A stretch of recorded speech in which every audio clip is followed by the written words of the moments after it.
할렐루야. 2025년 9월 12일 오늘의 말씀 요나서 1장 11절부터 17절까지의 말씀입니다. 아수르의 수도인 니느웨로 가라는 하나님의 명령에 요나는 거절하고 정반대 방향인 다시스로 향합니다. 그 이유는 아수르는 북이스라엘을 가장 위협하고 있는 나라였기 때문입니다. 아수르는 당시 고대 근동에서 떠오르는 강대국이었습니다. 이 아수르는 매우 호전적인 민족이었는데 역사적 기록을 보면 포로들을 죽이는 것은 물론이고 몸을 상하게 하는 것, 사람을 산채로 가죽을 벗기는 등 상당히 잔인한 민족이었습니다. 더불어 이스라엘 사람들에게 아수르는 장기적인 위협이라는 인식이 있었습니다. 그렇기 때문에 요나는 니느웨로 가는 것을 거부하고 다시스로 향하게 됩니다. 니느웨와 다시스는 정반대 방향입니다. 이스라엘에서 니느웨까지가 약 1000km 정도의 거리고 다시스는 약 4000km 정도의 거리입니다. 이처럼 요나가 다시스로 갔다는 것은 하나님의 말씀에 정면으로 거절했음을 보여주는 것입니다. 그러나 곧 요나가 탄 배는 풍랑을 만나게 되는데 요나는 자신 때문이라는 것을 설명합니다. 그런데 이 말에 대해 무리들이 이렇게 반응합니다. 본문 13절입니다. 그러나 그 사람들이 힘써 노를 저어 배를 육지로 돌리고자 하다가 바다가 그들을 향하여 점점 더 흉용함으로 능히 못한지라. 아멘.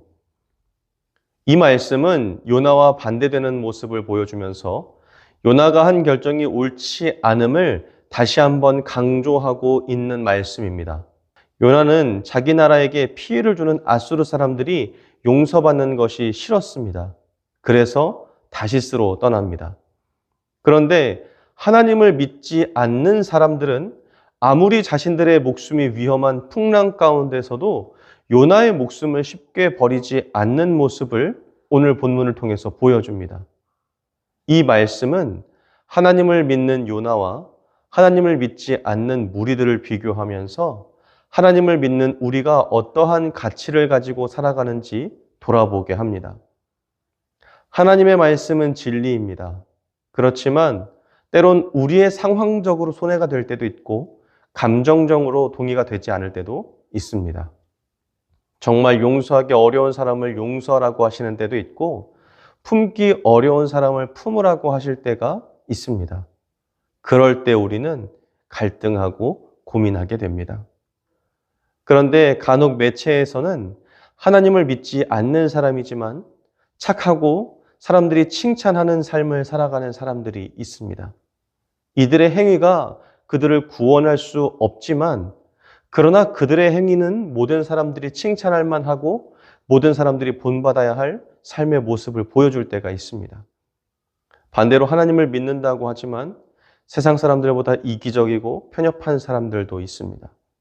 그런 사람들은 하나님의 마음을 알지 못하거나 때로는 알아도 순종하지 않는 삶입니다. 이는 성숙한 그리스도인의 삶은 아닙니다.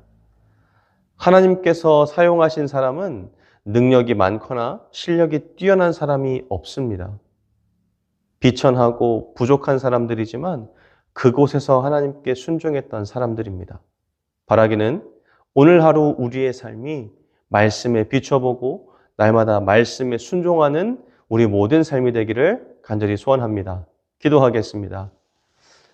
좋으신 하나님 감사합니다. 오늘 요나의 삶과 그리고 무리들의 삶을 비교하면서 요나는 하나님의 말씀을 들었지만 순종하지 않았고 무리들은 하나님의 말씀을 듣지 못했지만 사람을 사랑하고 아끼는 모습을 보면서 우리 그리스도인들이 어떻게 살아야 하는지를 돌아보게 됩니다.